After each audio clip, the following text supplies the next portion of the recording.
ঝাল তো মিষ্টি কি পছন্দ করে? মিষ্টি পছন্দ করে, হাত পা খাবে।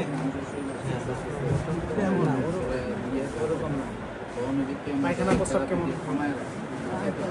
মোটামুটি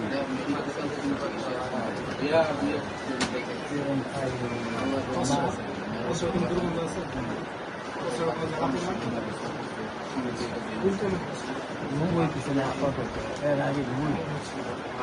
থানকুনি পাতা ছিল, থানকুনি পাতা, রসকুশি পাতা, সেলের জুস, মালটার জুস, পেঁপে জুস, এগুলো নিয়মিত খাবেন। থানকুনি পাতা তুলসী পাতা ব্লেন্ডারে একটা পরিমাণ রেখে দিবেন, সারাদিন এই ওষুধের সাথে অল্প অল্প করে খাবেন, ঠিক আছে? আর ওষুধগুলা খাবার নিয়মগুলো বাইরে যখন দিবে, ওষুধগুলো পাই টু পাই ভালোভাবে বুঝে নেবেন।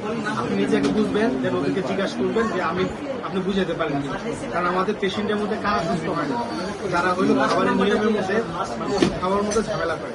আবার পিছনে হইলো এখানে নিষেধাজ্ঞা এক্সট্রা বাদ থাকবে না, সবগুলা নিষেধাজ্ঞা মাইনা চলবে, ঠিক আছে? সাবান ব্যবহার করা যাবে না, সাবান ব্যবহার করবে। বুঝতে পারছেন তো? নিয়মিত ওষুধ খাবেন, ওষুধ খাওয়ার পাশাপাশি থানকুনি পাতার রস, তুলসী পাতার রস, আপেলের জুস, মালটার জুস, পেঁপের জুস, এগুলা খাবেন। ইনশাআল্লাহ সুস্থ হয়ে যাবেন, ভয়ের কোনো কারণ নেই। বাকি যা ওষুধ লাগে আমরা দিচ্ছি, ঠিক আছে? না, আমাদের ওষুধের সাথে অ্যালোপ্যাথি ওষুধ চলবে। যে কোনো অ্যালোপ্যাথি, যে কোনো সমস্যায় ক্যান্সারের ওষুধের সাথে অ্যালোপ্যাথি ওষুধ চলবে, কোনো সমস্যা নেই। কিন্তু হোমিও ওষুধগুলো আমরা দিই, হোমিও ওষুধ যা লাগে আমাদের চলবে।